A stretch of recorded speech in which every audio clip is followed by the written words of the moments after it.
We imagine medieval queens as symbols of beauty and power, their portraits glowing with silk and jewels.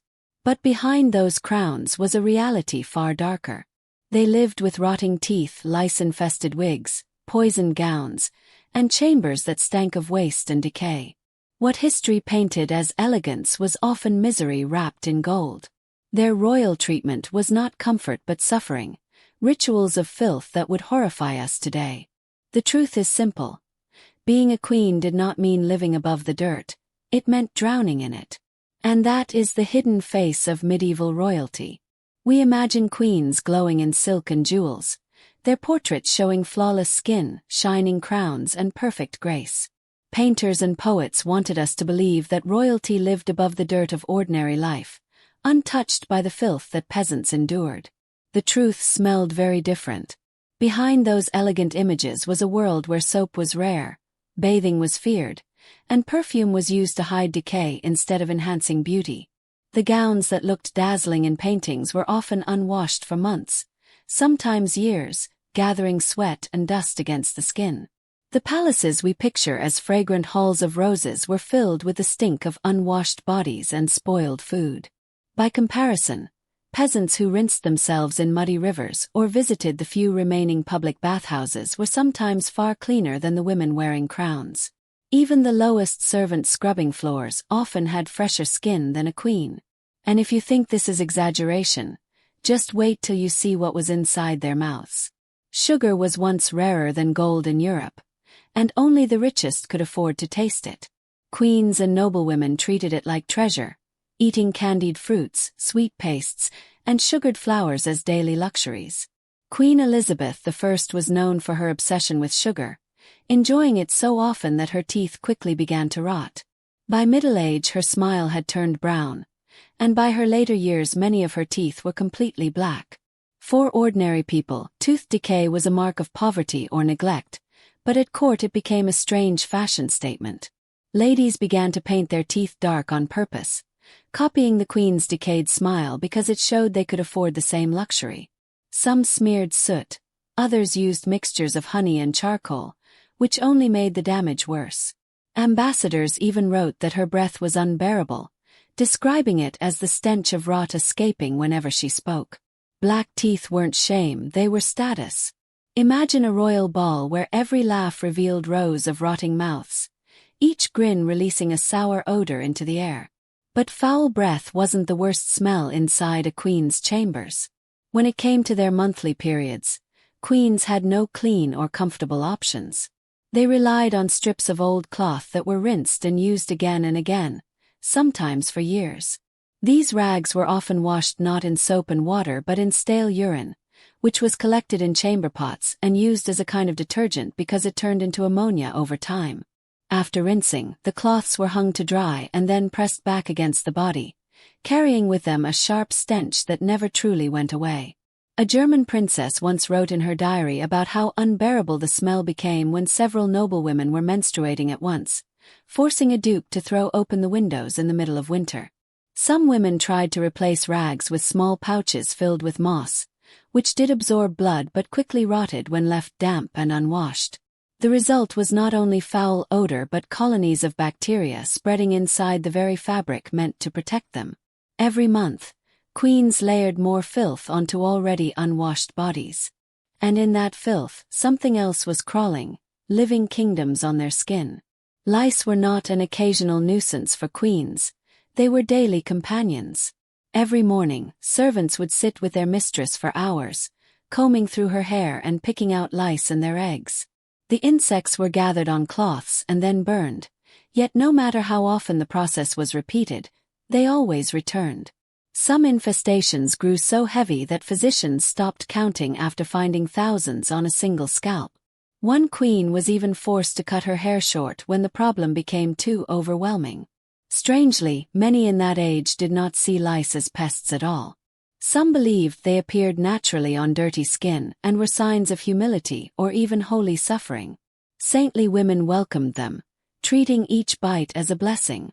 Queens carried crowns of gold and crowns of lice. But lice were just the beginning. Their palaces were alive with something that jumped. The floors of royal palaces were often covered with rush mats that were rarely changed or cleaned. Over time, these mats became breeding grounds for fleas, filling the halls with swarms that bit both servants and queens alike. To cope, noblewomen sometimes wore small tubes filled with honey or blood under their gowns to lure the fleas away from their skin. Others kept tiny lap dogs whose only purpose was to attract the insects and spare their mistress. Clothing made the problem even worse. Since heavy gowns were rarely washed, body lice lived permanently in the seams, feeding whenever they pleased. When archaeologists opened the tomb of Queen Isabella of Aragon centuries later, her burial dress was still packed with dormant lice eggs, preserved long after her death. Even in death, their gowns carried colonies. And when sickness struck, the cures could be worse than the disease. When illness struck a queen, the remedies she received were often as foul as the sickness itself. Physicians recommended pastes of fresh bird droppings smeared on the forehead to calm headaches. For skin diseases, some women were told to bathe in the urine of virgin boys, collected each morning as part of a royal duty.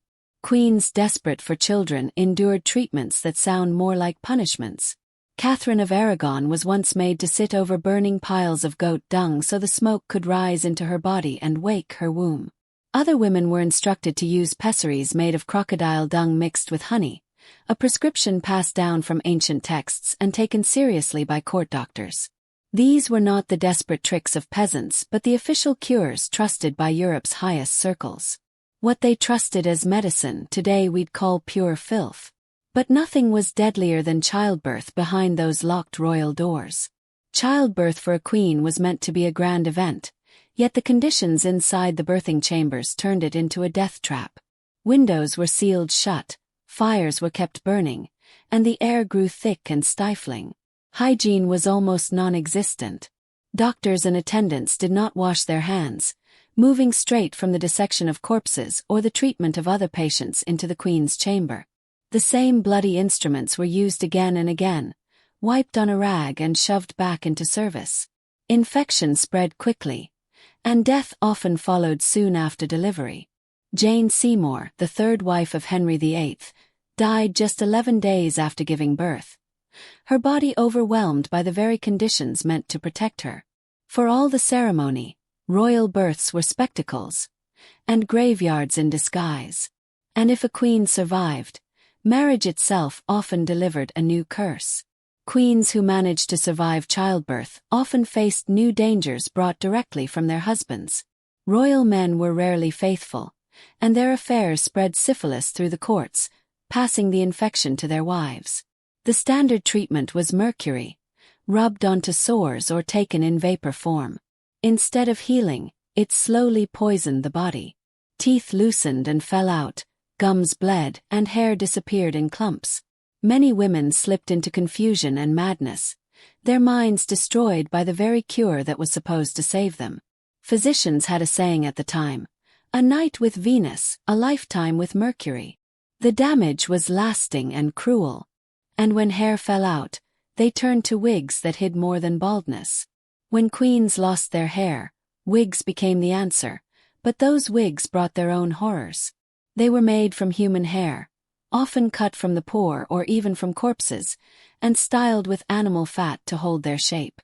To keep them looking bright, servants dusted them with flour, creating a mixture that quickly turned rancid. The greasy, sweetened wigs became perfect nests for lice, fleas, and even mice. Servants sometimes found rivers of lice spilling down when a wig was removed, and witnesses wrote of maggots dropping onto dinner plates as noblewomen leaned forward to eat. To make matters worse, the powder sprinkled on wigs was often mixed with lead, which slowly poisoned the wearer's skin and lungs. The result was a crown that looked elegant from a distance but carried rot and death up close. Their crowns weren't just heavy with jewels.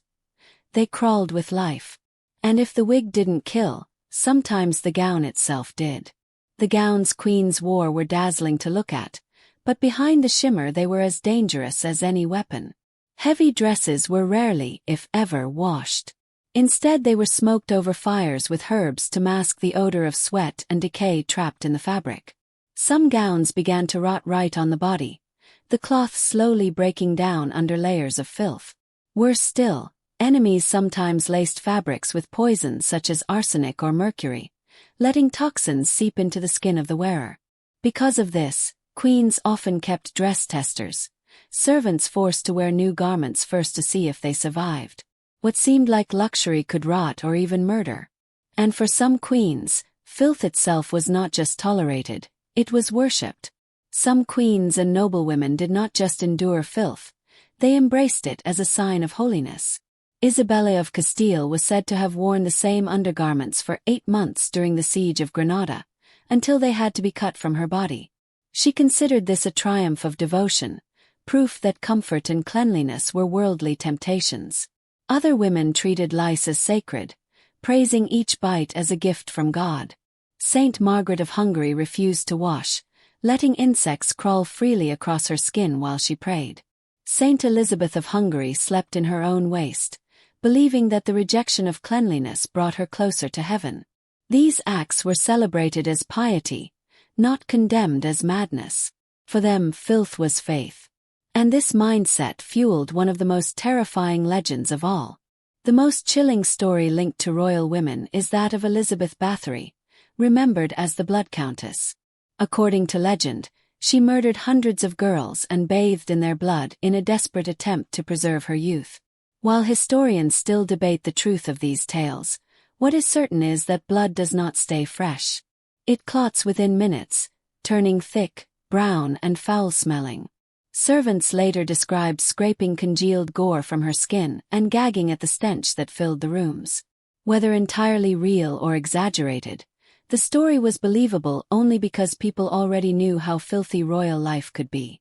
Queens bathed in urine, wore rancid wigs, and carried lice as daily companions. Against that backdrop, a bath of blood did not sound impossible. Royal treatment in the medieval world was not perfume and roses. It meant parasites, poison and rot. The next time you picture a medieval queen in sparkling silk, remember, under that silk lived an entire kingdom of crawling, stinking life.